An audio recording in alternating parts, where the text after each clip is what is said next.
2014 marks 100 years of Anzac service since the First World War. Blackboy Hill military camp, just east of Midland, is the birthplace of Western Australia's Anzac forces, and to mark the centenary, a commemorative service is being held there with YMCA Perth's involvement. YMCA Perth's social and recreational presence at Blackboy Hill and beyond has been recorded in history books as one of great significance. In April 1914 at Blackboy Hill, YMCA Perth opened the first of many YMCA social centres for soldiers.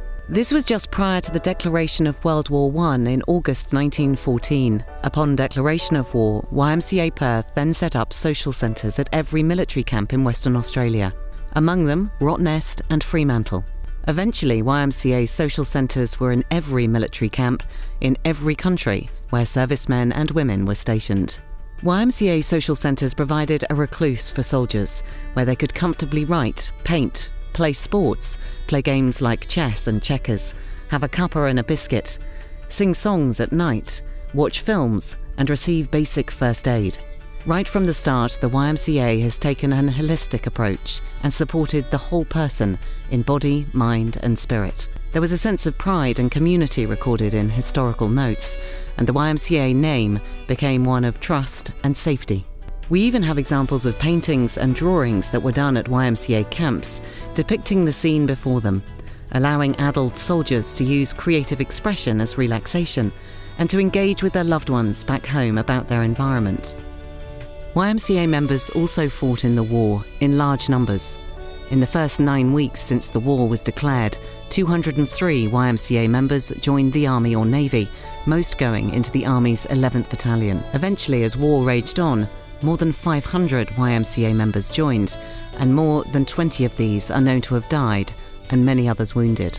It's said that as war raged on, seeing the red YMCA triangle on tents in every country gave soldiers a sense of closeness and community. In many ways, YMCA brought a sense of home to those at war, even helping them to write to loved ones. For woven into the YMCA war history is the touching story of how soldiers used what soon became the famous YMCA letterhead paper.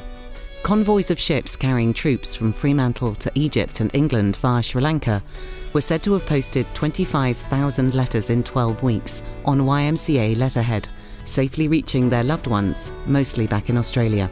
One of the most poignant services YMCA provided to those unable to write their own letters and wills, providing penmanship and a sympathetic ear, all the while on our now famous letterhead.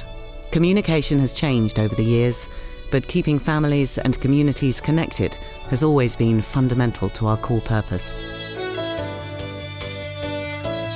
World War I ended in 1918. On June 28, 1919, the Peace Treaty of Versailles was signed at the Paris Peace Conference.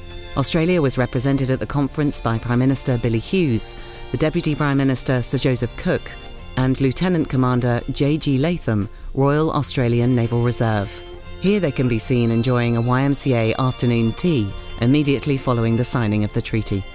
It's 100 years since the declaration of the First World War, and the YMCA honours the Anzac men and women who served and died in all wars and peacekeeping operations. Our logo may have evolved over time, but what it represents hasn't. YMCA Perth is still bringing a sense of closeness and connection to Western Australia, prioritising the needs of people and families and engaging them with the intention to build happier, healthier communities.